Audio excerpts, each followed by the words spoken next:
Buenas tardes, Teresa, bienvenida. Gracias por compartir con nosotros.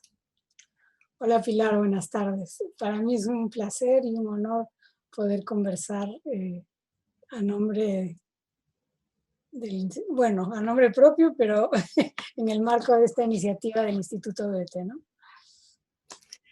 Gracias, Teresa. Bueno, ¿desde cuándo vives en Alemania? Y la pregunta, ¿por qué Alemania? ¿Desde cuándo? Bueno, es como un aullido de lobo. En realidad, desde el 89, fines del 89, una semana antes de que cayera el muro de Berlín, llegué.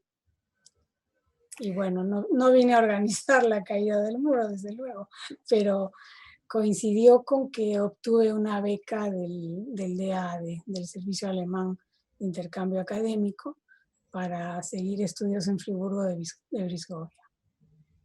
Uh-huh. Eh, Cuéntanos de tu profesión como escritora, como traductora literaria en Alemania. Sí, eh, yo empecé traduciendo a un autor muy difícil en realidad, muy, digamos, de un nivel literario muy alto, que era B.G. Sebald, que fue considerado el mejor novelista europeo de los años 90, y eso fue en el año 95, ¿no? Y más o menos paralelamente a eso, empecé a trabajar en la televisión alemana, en La Voz de Alemania, que se conoce mucho más con el nombre original, Deutsche Welle. Entonces era periodista allí radial y después pasé a la televisión. Y en la televisión hice mucho trabajo de lo que se llamaba adaptación lingüística, que era una variante de la traducción, digamos, para los diferentes documentales, las entrevistas, las series, incluso habían un par de series muy conocidas que se exportaban mucho, como Derrick, como la Brigada 5111 o algo así. En fin, entonces todo eso fue una práctica importante para la traducción literaria después, en realidad, ¿no? Un buen ejercicio.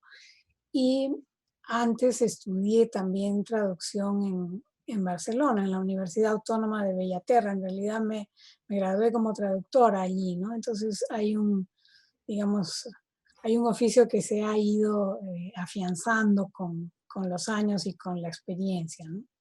Claro. Teresa, considerando que muchos asociamos precisamente los términos escritora y Alemania con disciplina, ¿cómo Sí. es la vida de una escritora en Alemania?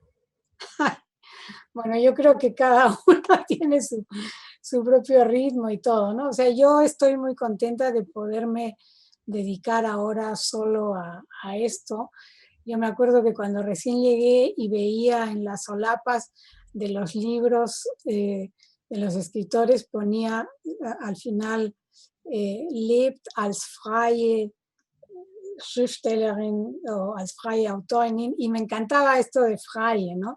Que en realidad significa simplemente independiente, que no trabajas para ningún empleador, por decirlo así, ¿no? Entonces ahora, recién ahora, hace un par de años, me puedo jactar y decir, lebt als freie Schriftstellerin en Köln, en este caso, ¿no? Eso me hacía mucha ilusión, me parecía que era digamos, un objetivo legítimo si uno se dedicaba seriamente a la escritura, ¿no? Y la traducción literaria, pues es algo que me gusta mucho, que me fascina y alterno eso con la escritura propia, ¿no? Y por supuesto también es digamos, la actividad de la que puedo vivir, ¿no? Más que de la literatura propiamente, porque ahí los derechos de autor y los honorarios por las lecturas y todo no son siempre, no son tan regulares, sobre todo porque eh, la gente no se imagina a veces, pero escribir una novela pues puede llevar varios años, ¿no? Entonces, en esos años hay que vivir, ¿no? Y eso lo puedo compaginar bien con con la traducción literaria. Antes tuve en realidad encargos de docencia, solo una vez fui lo que llaman aquí lector en la Universidad de Friburgo, pero después solamente he tenido siempre encargos académicos de docencia, o sea, yo nunca he tenido una plaza fija de la cual me jubilo, sino que seguiré escribiendo y traduciendo mientras me dé la cabeza para ello. No, no está previsto jubilarse en ese sentido, ¿no? Y, y bueno, la vida cotidiana, pues eso, es trabajar, escribir, traducir, leer, por supuesto, y de vez en cuando caminar para no empezar a rodar en algún momento de solo estar sentada, ¿no? Entonces, es eso. Y ahora además ha cambiado mucho esta cotidianidad con esta desafortunada pandemia, porque claro, antes había siempre presentaciones, diálogos con el público, presenciales, que eso es muy, muy importante para, bueno, para el estímulo de seguir escribiendo o de saber que lo que uno hace le gusta o no a la gente, o entrar en un diálogo, en fin, ¿no? Todo eso ahora se ha quedado en el mundo virtual, que, como lo que tenemos ahora, que tiene su encanto, pero que no es pues lo mismo, ¿no? Que estar frente a frente. Y en cuanto a la inspiración, ¿qué rol ha jugado Alemania, tanto tus vivencias como tu formación profesional en ese país? En tu última novela, por ejemplo, Estación de Lirio, o en tu novela que mencionábamos en la presentación de mayor envergadura, que es Nada que declarar. Sí, en ambas la presencia de Alemania pues es central, ¿no? Incluso en La falaz posteridad también, que es una novela que además hice o acepté el reto de escribirla en alemán, lo cual fue para mí digamos, una experiencia única y muy importante, porque era descubrir cuánto había, digamos, no asimilado, pero de qué modo me podía haber apropiado de la lengua alemana también para producir algo literario. Fue una experiencia que me dejó exhausta, pero que me gustó mucho por eso, porque pude, digamos, hacer una especie de recuento de todo lo que sabía de alemán hasta ese momento, ¿no? Como yo me eduqué en un colegio peruano-alemán en Arequipa, Max Thule, y después en Budapest estudié un par de años filología húngara y germanística, y luego en Bellaterra me gradué en traducción del alemán. Entonces, claro, con pocos periodos en que no me dediqué al alemán, en general me había ocupado mucho esa lengua. Entonces era pues un reto, ¿no? Ver hasta dónde podía llegar con ella. Y eso me gustó mucho. He escrito también algunos pequeños relatos o ensayitos breves en alemán, pero claro, siempre los han tenido que revisar, obviamente, como igual se hace aquí con todo texto en principio, ¿no? Pero repito, me siento más cómoda escribiendo en mi lengua materna, desde luego. Y ya que estamos hablando de la lengua materna, se me viene a la mente esta palabra hogar, ¿no? Y la palabra en alemán Heimweh, que no hay una palabra exacta en español, pero podría traducirse, o la han traducido como un dolor de casa, dolor de hogar, ¿no? ¿Tiene un escritor Heimweh en Alemania, o cómo has vivido tú el Heimweh?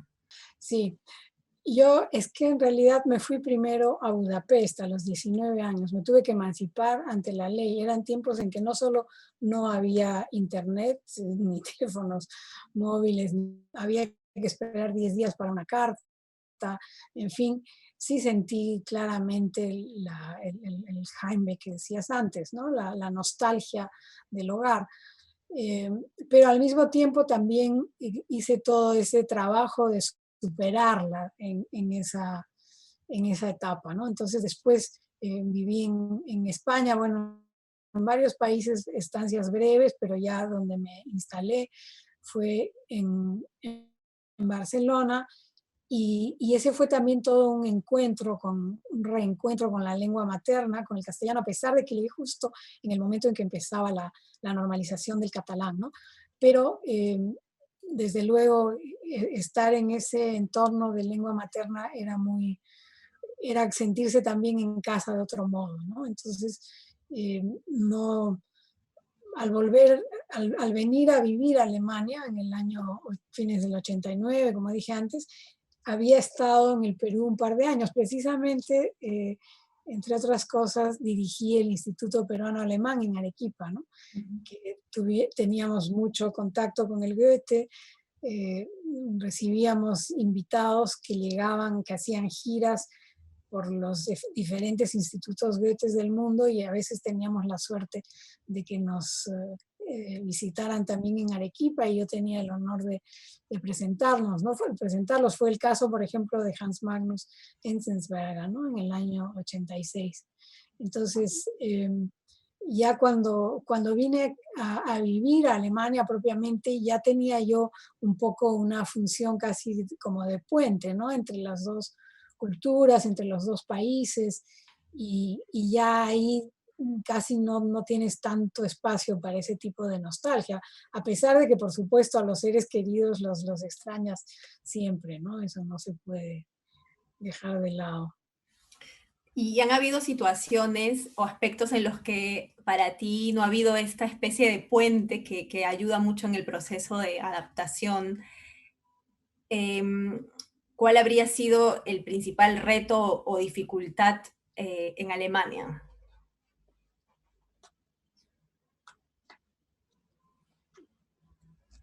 La verdad es que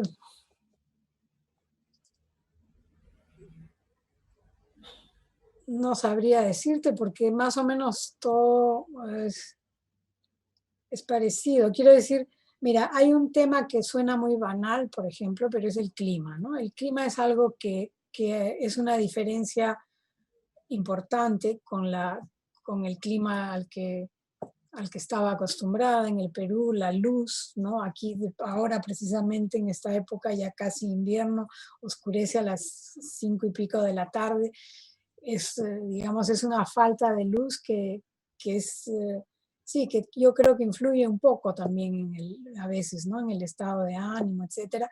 Y la temperatura, aquí la gente está acostumbrada a vivir con calefacción, ¿no? Algo que a mí siempre me fue ajeno, y además yo no entiendo tanta protesta por el cambio climático y no sé qué, y quieren vivir como que estuvieran en el Caribe, en su habitación, ¿no? En lugar de abrigarse un poco como estamos acostumbrados nosotros. O sea, claro, hay meses en que la temperatura baja demasiado y es indispensable la calefacción, pero yo creo que aquí exageran mucho con eso.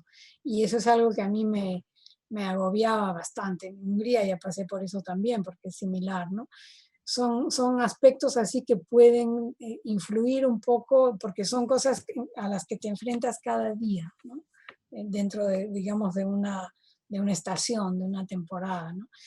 Y, y bueno, a veces, pues, no sé, quizás hay un poco menos de sentido del humor en general en la gente, pero depende mucho también de la gente con la que te relacionas. Eso es, yo procuro relacionarme con gente con la que tengo una cierta afinidad de intereses, ¿no?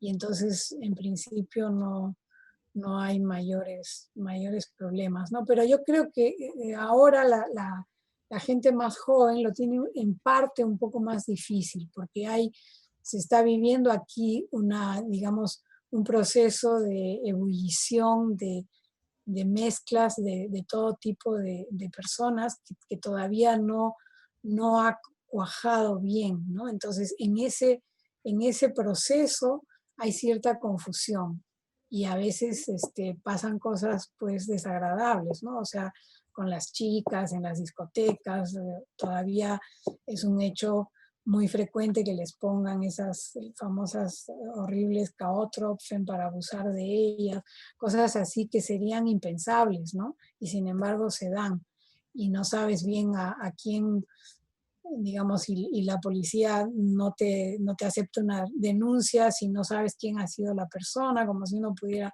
saber eso. En fin, cosas así están pasando también bastante y eso me parece que no debería ser así, ¿no? Y ya que has tocado el tema del clima, ¿cómo ha influido el clima para tu labor como escritora? ¿No? Hay escritores que dicen de que cuando están más tristes o en situaciones más difíciles, angustiantes, es donde fluye más su escritura. ¿Lo has aprovechado también en tu caso? O sea, yo no tengo ese tipo de, digamos, de sentimiento. Yo escribo porque me gusta mucho escribir y porque, eh, digamos, me invento historias a partir de temas que me interesa mucho, eh, valga la redundancia, tematizar, ¿no? Entonces, ah, una vez que lo tengo más o menos, que tengo más o menos claro lo que quiero hacer o por lo menos lo que quiero empezar a hacer, entonces me largo a escribir y me da igual si llueve, no llueve, si el día está del color que esté, etcétera, ¿no? Además, me he rodeado siempre de mucho color, no le tengo miedo al color. Y antes esta habitación la tenía, que es donde más estoy, ¿no? Donde tengo la biblioteca y todo, la tenía todavía más colorida y entonces era eso, ¿no? Si me apetecía mirar otro color, pues movía la cabeza a un lado o a otro y ya está.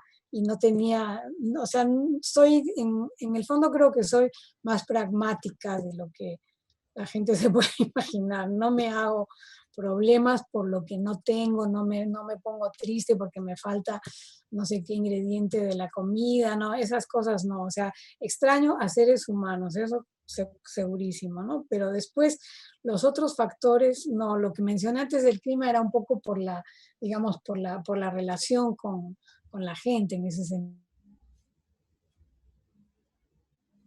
pero yo misma no tengo una, digamos, no permito que eso me bloquee, en una palabra, ¿no? Ujú, ujú. Porque más bien lo que me falta es tiempo, en realidad, ¿no? O sea, y el tiempo para escribir es el que me tengo que comprar, dijéramos, ¿no? Entonces, con la actividad de la traducción, por ejemplo, ¿no? Ujú. Es Bueno, así. y lo que mencionas es también un ejemplo de disciplina, ¿no? Lo que dijiste, en tu caso, no importa si hace calor, hace frío, escribo, ¿no? Pero no es tanto por disciplina, es por pasión, Por pasión. que es diferente. Ojo, es diferente. O sea, yo no me siento obligada. Nunca me he sentido obligada a escribir. Nunca he dicho, me levanto y tengo que escribir y tengo que hacer un mínimo de tantas páginas. No, yo escribo con pasión, con fascinación y más bien reviso muchísimo y generalmente empiezo a revisar desde el comienzo, por eso me demoro tanto, pero es porque necesito el ritmo Ujú, ujú. de la escritura, una especie de música, a pesar de que soy muy desorejada y no toco ningún instrumento, pero es eso, entro en eso. Ujú. Sí, más que disciplina es eso, es fervor, si quieres, Sí, ¿no? Es entrega. constancia, ¿no? Sí, Un constancia, fervor. pero es entrega. Y es que me gusta, lo disfruto mucho, ¿no? Ese es el punto. La disciplina tiene más que ver con el deber, creo, Ujú. o así es como la entiendo, ¿no? Sí, Y en entendí. eso, y en eso pues no, porque es lo mismo, ¿no? Si entro a traducir y estoy metida en eso y feliz con eso, también me olvido de mi propio manuscrito, ¿no? La diferencia con la traducción es que los plazos de entrega sí están establecidos, entonces ahí sí hay que más o menos ajustarse a cierta disciplina en el sentido que lo decías tú antes, ¿no? Ujú. Cuando hay un plazo de entrega. Sí. En varias de tus novelas has tocado temas que ya hemos tocado, valga la redundancia, como el sentido del humor, las relaciones de amistad, pero quisiera profundizar un poco más, sobre todo en este tema de cómo se van construyendo estos lazos, como la amistad en Alemania, ¿no? Que no es el país natal, y también otro tema que van de la mano en algunas de sus novelas, que es la libertad. Entonces, cómo podrías describir estos aspectos en Alemania respecto a los lazos de amistad, a la libertad? Sí, bueno, como dije antes, yo suelo, digamos, tener mayores vínculos con personas con las que tengo más afinidad de intereses, ¿no? Y de ocupación. Entonces, en ese sentido, es más fácil tener amistad porque hay temas en común, ¿no? Y eso ha funcionado. Ahora, Colonia es una ciudad muy, digamos, muy dicharachera, si se quiere, la gente tiene su bar de la esquina donde va siempre y esas cosas. Yo cuando llegué aquí ya había pasado mi etapa de bohemia total, que la viví en Barcelona básicamente, o en Ibiza, en lugares así. Entonces ya no me interesó ese tipo de vida. Tiene que ver un poco también con la edad, con la familia, ¿no? Mis hijos eran pequeños, entonces eh, tampoco, no tenía mucho interés en ese tipo de vida, ¿no? Que se puede llevar aquí. Colonia es una ciudad eh, muy querida entre la gente joven justamente por eso, porque hay mucha marcha todo el tiempo, mucha fiesta. Bueno, ahora no, claro, pero en general, ¿no?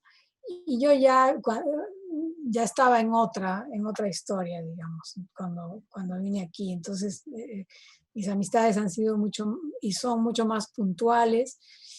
Y, y bueno, los que escribimos sabemos pues que tampoco nos sobra tanto el tiempo, como no tenemos ese rigor del horario, ni siquiera cuando trabajaba para la televisión, porque era terminar una cosa y después empezar otra, no estaba sujeto. Entonces es más, digamos, la relación social no tiene esa característica que puede tener en las personas que tienen un horario de trabajo, ¿no? Que saben que el sábado y el domingo o el viernes por la noche ya es la juerga. Y esto para mí siempre ha sido lo más interesante y lo he entendido como diversión y como todo esto, las presentaciones de otros libros, de colegas y por supuesto las mías propias, ¿no? Esas han sido digamos, donde se han cultivado más las amistades y donde he podido disfrutar más de esas relaciones humanas, dijéramos, ¿no? Pero por otro lado, estoy por supuesto abierta a todo tipo de amistad y de relación. Lo que pasa es que eso se va cuajando así, ¿no? Por intereses y, y por afinidades, como dije, ¿no? No me Ujú. acuerdo cuál era la segunda parte de tu pregunta, La, creo. la libertad, era la Sí, la libertad. libertad, sí. Ajá. Claro, la libertad es un aspecto esencial, por supuesto, pero es una palabra también muy, muy trillada, muy, digamos, de muchas esquinas como para definirla. Quizás para volver al centro que es la escritura y lo que habíamos dicho al comienzo, lo de Frei, Autorin, que es independiente básicamente. O sea, hay un aspecto que sí es relevante y es que uno como escritor, como artista en general, ¿no? Pero como escritor aquí tiene una posibilidad de eso, de tener una existencia más o menos aceptable socialmente con lo que hace, es decir, eh, por ejemplo, yo estoy en el sindicato de autores, yo estoy inscrita hace muchos años, desde los 90 creo, en la caja social de artistas, es decir, que tengo un seguro médico que pago yo la mitad y la otra mitad la paga esa caja, una, una especie de jubilación, pero que es irrisoria, pero digamos, igual existe. En fin, quiero decir que un escritor está dentro del sistema socialmente reconocido. Socialmente me refiero no al prestigio, sino a las prestaciones sociales, ¿no? Y eso creo que sí es relevante y es diferente de lo que es en el Perú, ¿no? Y también existe por ejemplo, que eso existe en España igualmente, la asociación es, no sé cuál es, en el Perú no sé si exista entre tanto, la verdad, de los derechos reproductivos. Es decir, si alguien, si alguien hace fotocopias de tu obra, tú recibes una cantidad también.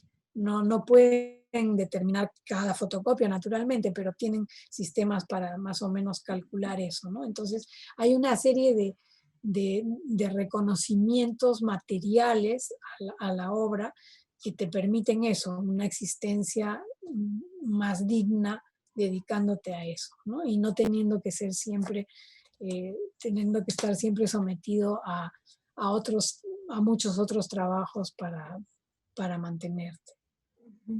Exacto. ¿Has podido intercambiar con tus colegas escritores peruanos sobre las condiciones laborales y ver respecto a lo que me has comentado, cómo está reconocido el escritor con prestaciones sociales reales, ¿no? Concretas?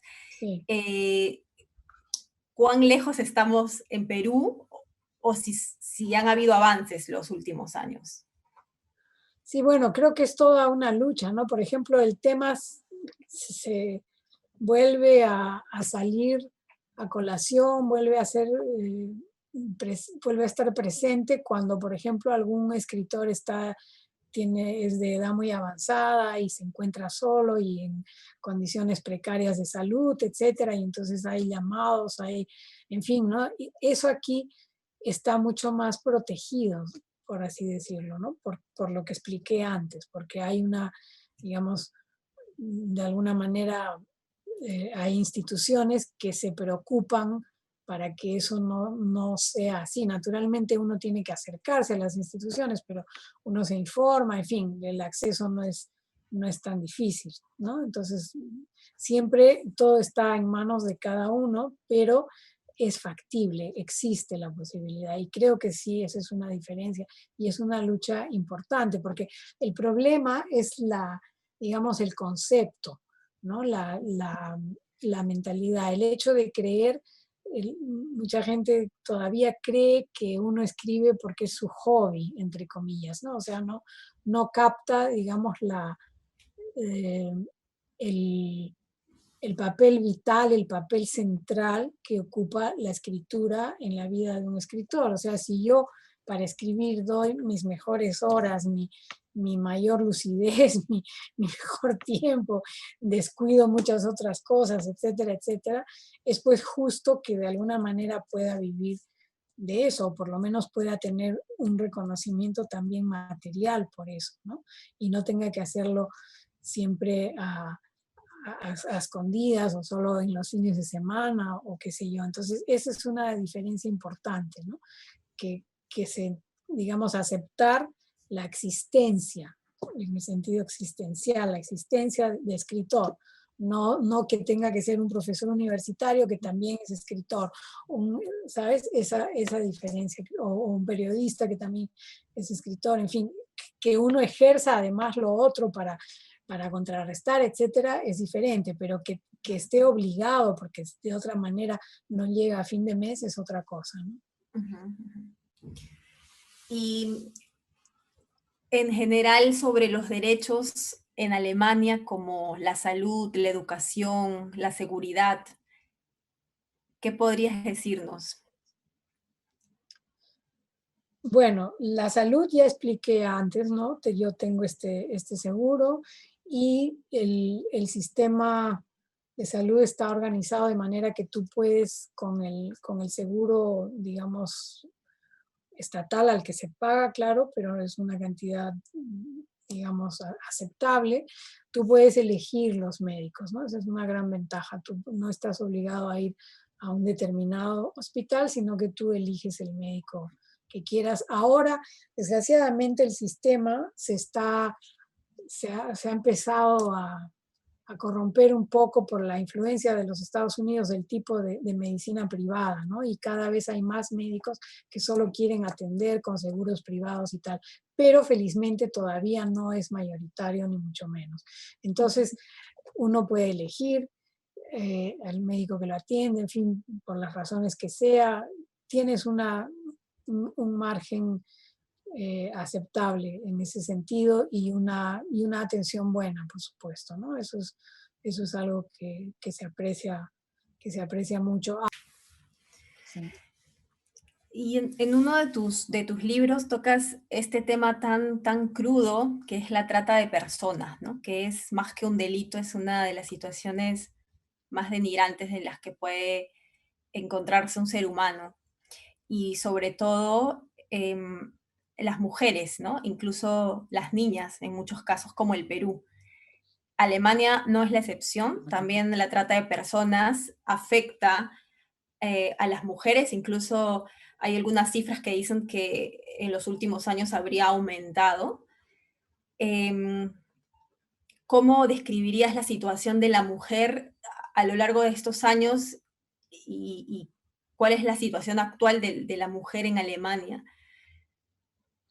Sí, es que ahí también hay que matizar mucho, ¿no? Porque hay una, una paleta, pero muy grande de diferentes situaciones, ¿no? O sea, desde luego, el, aquí hubo una ola muy importante de feminismo a principios de los años 70 y eso implicó una serie de conquistas de la mujer para estar en el espacio público, para ser respetada en muchas situaciones, etcétera.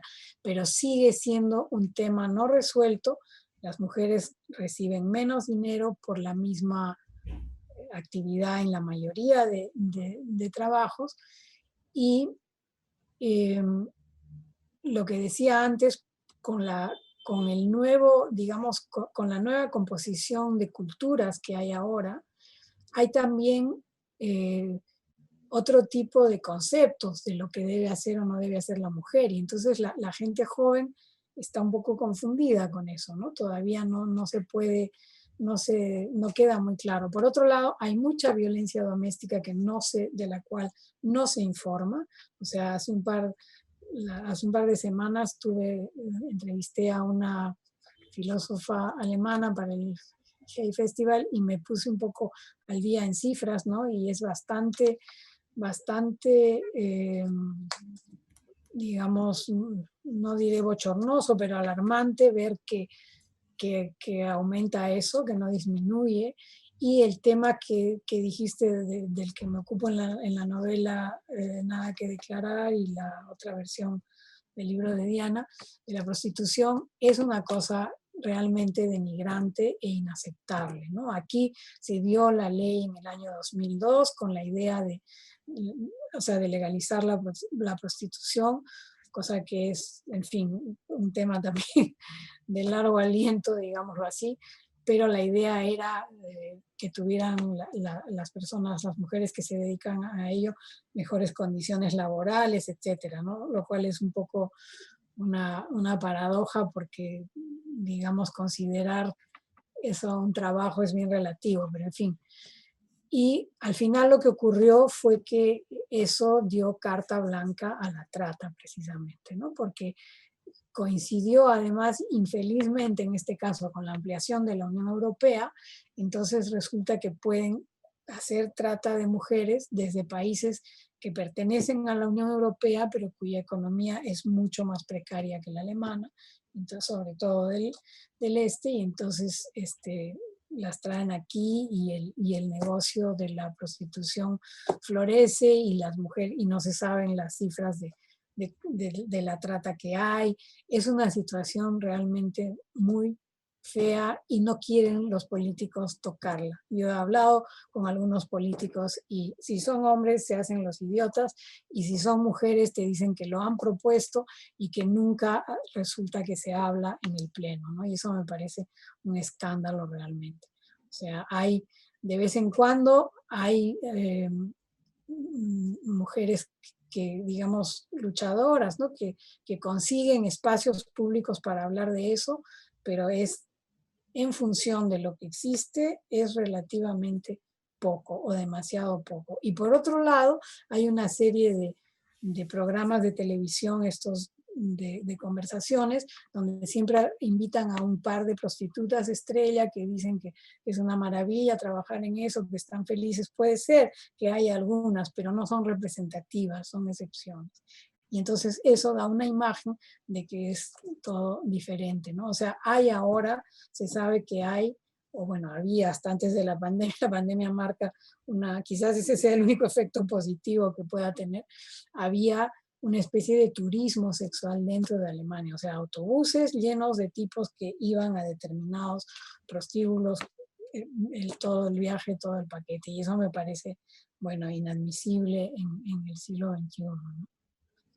Y está afectando, de hecho, más a las personas extranjeras que viven en Alemania.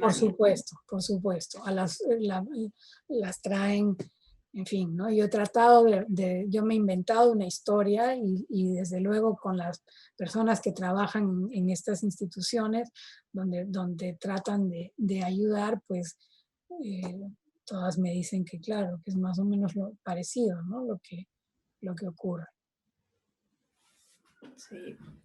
En todos lados, en Perú también va de la mano con afectando más a las personas migrantes, ¿no? Y También, claro, sí, sí, por ejemplo, sí. en la Triple Frontera se ve mucho de esto. En la zona de Puerto Maldonado también, ¿no? Es una cosa Sí, espantosa. En la sí. selva en general. Sí, pues, o sea, es un tema que no le dan la, digamos, la cobertura que se debería, ¿no? Es incluso más, en parte, es hasta más grave que el COVID, ¿no? Porque es una cosa que es permanente y que nadie se ocupa de resolverlo. Por el COVID, por lo menos, se trata de curar a las personas, ¿no? Hay un interés, hay un seguimiento cuando lo hay. Claro, ha habido momentos muy dramáticos, pero aquí está nomás ahí y no pasa nada. Y con la violencia ya no digamos nada, ¿no? Con la violencia ¿Y cuál sexual. sería el aspecto donde se ha avanzado más en cuanto a la situación de la mujer? ¿En el aspecto laboral quizás o en el aspecto, bueno, ya mencionaste que en el campo doméstico muchas veces se esconde esta violencia, pero existe? ¿Cuál sería el aspecto donde se ha avanzado más en Alemania en el tema de la mujer? Bueno, me imagino que en la educación sí, ¿no? Porque hay una absoluta igualdad de oportunidades. Yo cuando he sido docente en la universidad, siempre ha habido, sí, la misma cantidad o hasta más, ¿no? De mujeres que de hombres, pero lo que sí, lo que dije antes, ¿no? En determinados trabajos a veces es, no se paga igual. O sea, ese es un tema, ¿no? Y todavía hay determinados trabajos ya no calificados académicamente, pero que todavía siguen destinados a mujeres, ¿no? Entonces es algo que está resuelto hasta cierto punto, pero no se puede decir que del todo, ¿no? Ujú. Pero pues, hay oportunidades, eso seguro, ¿no? Bien, Teresa, para finalizar, ¿podrías describirnos en unas palabras lo que es para ti vivir en Alemania, lo que significa para ti Alemania? Sí, bueno, Alemania me ha permitido aprender mucho, aprender muchísimo. O sea, en los cursos universitarios que he tomado yo, he tenido posibilidad de tener acceso a muchos aspectos de la enseñanza que no conocía aún. Y, y bueno, la cultura del libro, por ejemplo, es algo que siempre me ha fascinado aquí. O sea, digamos, hay una costumbre de leer que ahora se va perdiendo un poco, desgraciadamente, con todas estas influencias de las redes, de la vida en Internet, pero todavía existe, ¿no? Todavía está presente. Por algo, no es gratuito que en Frankfurt esté la feria del libro más importante del mundo, que para mí es un paraíso ir a esa feria, ¿no? Y hay digamos, ese enorme respeto por lo que es el libro, por lo que es la actividad intelectual, la actividad literaria, creativa. Entonces, en ese sentido, para mí es un espacio clave, ¿no? Alemania. Y, y la lengua, el hecho de que sea una lengua a la que se traducen también muchas obras, pues te da también acceso a literaturas que no necesariamente podrías leer en otros espacios, ¿no?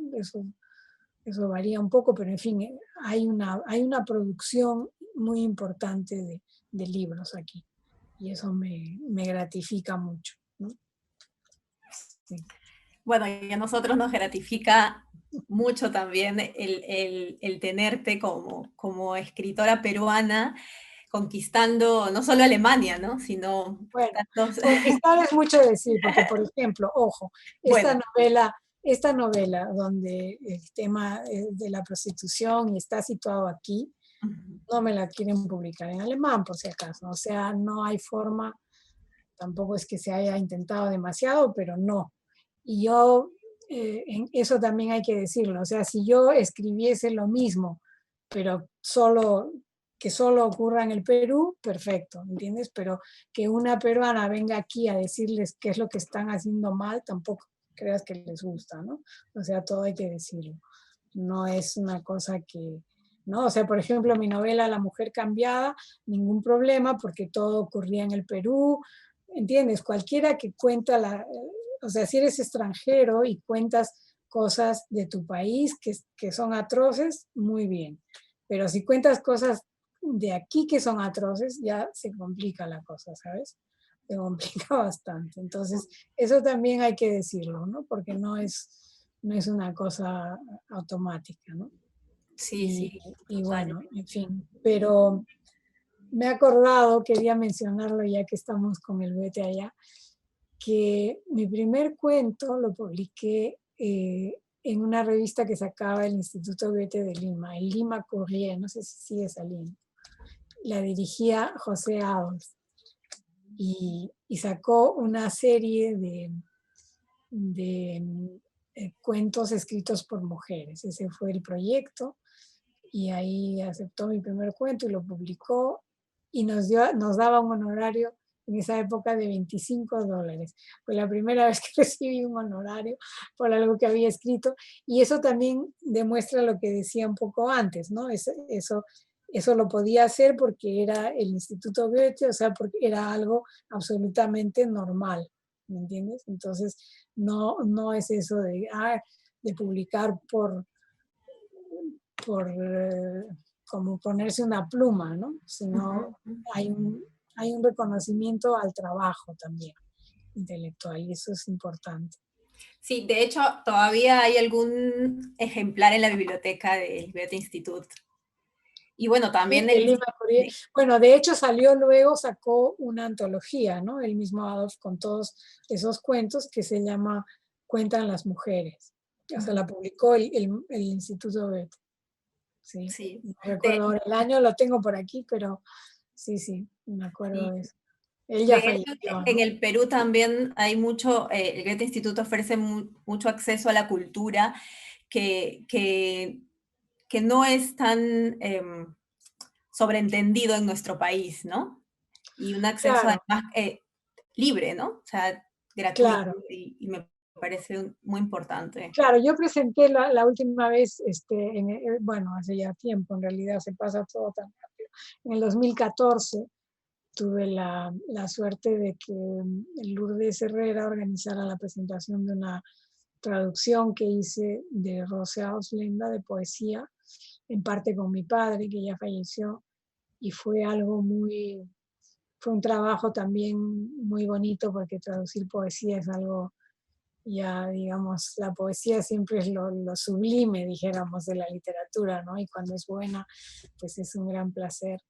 Ahora voy a traducir una antología para el año que viene de poesía también alemana, que en realidad en lengua española hace 30 años que no se publica una antología de la poesía alemana actual, en lengua alemana, ¿no? O sea, también habrá un par de autores de Austria y de Suiza, pero es un proyecto que acaba de ser aprobado, así que estoy con eso fresquito también para el año que viene, sí.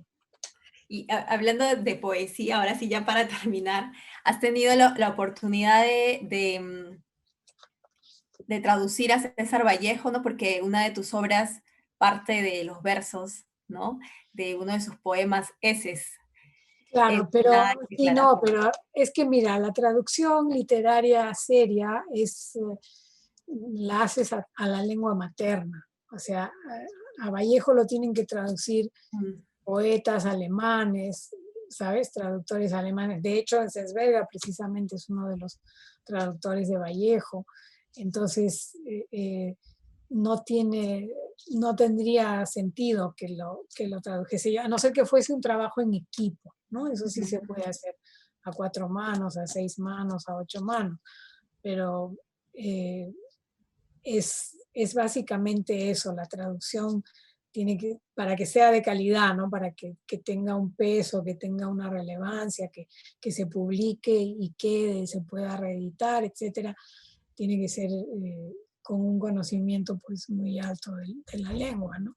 Entonces no tiene tanto sentido hacerlo inversamente, es decir, de tu lengua materna a tu lengua, en este caso de adopción o de trabajo, ¿no? Sí. Bien, muchas gracias, Teresa. Y bueno, reiterarte que nos gratifica tenerte como escritora y bueno, por lo que nos has comentado, esas dificultades, también tu valentía, ¿no? De haber escrito estos temas en Alemania. Muchas gracias. Sí, vamos a ver.